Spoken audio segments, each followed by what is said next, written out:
Hai Smart Traders and Investor, kembali lagi bersama saya Kadek Mertayasa di channel Yuk Nabung Saham.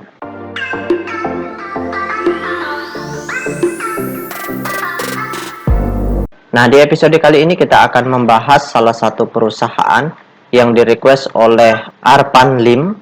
Kode sahamnya BGTG, nama perusahaannya yaitu PT Bank Ganesha Tbk. Oke, untuk mempersingkat waktu langsung saja kita cek datanya di aplikasi iPod. Nah, selanjutnya kita ganti kode sahamnya BGTG, kemudian kita enter. Nah, kalau kita lihat grafiknya di sini, selama setahun terakhir cenderung mengalami penurunan. Nah, sekarang kita ingin lihat apa yang dilakukan oleh investor besarnya atau investor semi retailnya selama sebulan terakhir. Itu pun kalau ada ya. Kita berharap ada. Kita ingin tahu aksi mereka, apakah mereka akumulasi atau mereka distribusi selama sebulan terakhir ini. Dari tanggal 29 Oktober sampai dengan tanggal 29 November. Kita ingin lihat selama sebulan terakhir. Oke, sekarang kita cek data broker summary-nya. Kita klik kolom Broksum. Selanjutnya di sini kita ganti kode sahamnya BGTG. Kemudian tanggalnya kita ganti dari tanggal 29, kemudian bulan 10 2022 sampai dengan tanggal 29 November 2022. Oke, kita show.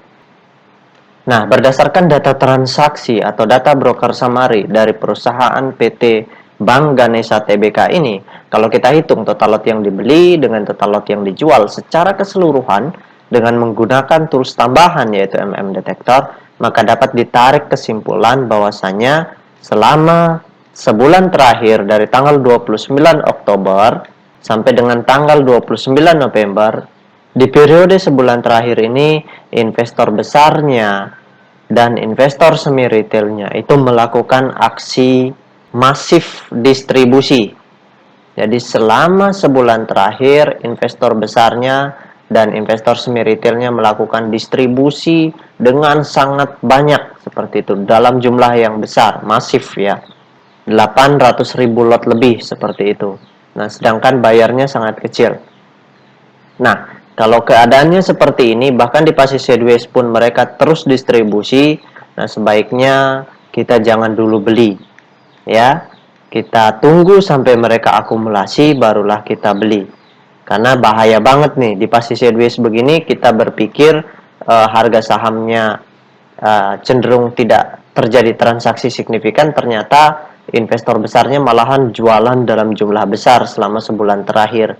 Ini berbahaya ya, karena kalau kita lihat chart, kita mengandalkan chart, kita berpikir ini masih bagus. Artinya pasar sideways ini pasti menunggu gitu. Kita akan beli lagi. Nah, bahkan yang pakai teknikal mungkin beli di level support ini. Nah, kalau mereka tidak tahu bahwa investor besarnya dan investor semi retailnya keluar, mereka akan membeli di sini. Dan setelah mereka membeli, ya, kalau distribusinya terus berlanjut, harganya akan jebol. Dan orang-orang yang pakai teknikal, lihat chart, lihat support dan resisten itu akan nyangkut lebih dalam lagi. Seperti itu. Dan itu yang berbahaya. Itulah sebabnya kenapa Pak Guru selalu menyarankan gunakan analisa broker summary. Karena hanya analisa itu yang menggambarkan apa yang dilakukan oleh investor besarnya. Dan juga analisa data peta kepemilikan tentunya. Karena kalau kepemilikan mereka besar, kita masih bisa bernapas lega seperti itu. Karena mereka masih punya barang yang banyak dalam bentuk sertifikat. Kalau seandainya mereka sudah buang barang dan barangnya sudah dikuasai retail, nah itu kita patut waspada dan cemas seperti itu. Sebaiknya keluar cepat deh. Atau kalau misalkan Anda sudah nyangkut sangat banyak, ya sebaiknya berdoa supaya ada investor besar lain yang masuk seperti itu. Jangan sampai kasusnya seperti HKMU.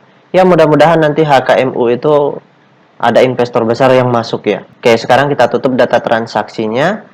Nah, selanjutnya bagi rekan-rekan investor, jika ada yang ingin ditanyakan atau ada yang ingin di-request, silahkan komen di kolom komentar. Untuk yang ingin bergabung di grup channel Telegram kami, silahkan klik linknya ada di kolom deskripsi.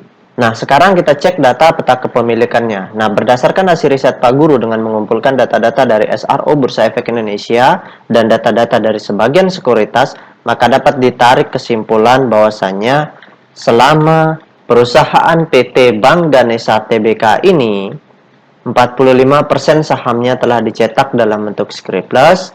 Dari 45% yang beredar di publik, kepemilikan investor besarnya di sini sebesar. Jika Anda menyukai konten-konten kami mengundang Anda untuk mengklik tombol like dan subscribe agar Anda mendapatkan video terbaru kami setiap minggunya.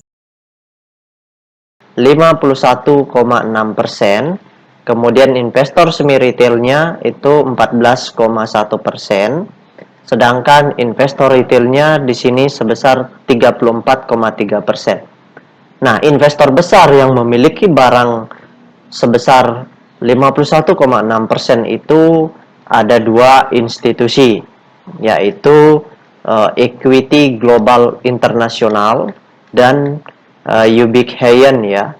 Jadi perusahaan dua-duanya institusi, artinya perusahaan ini masih diawasi, artinya masih dijaga oleh dua institusi. Sebaiknya kita menunggu aksi akumulasi mereka. Kalau mereka sudah akumulasi, barulah kita beli seperti itu.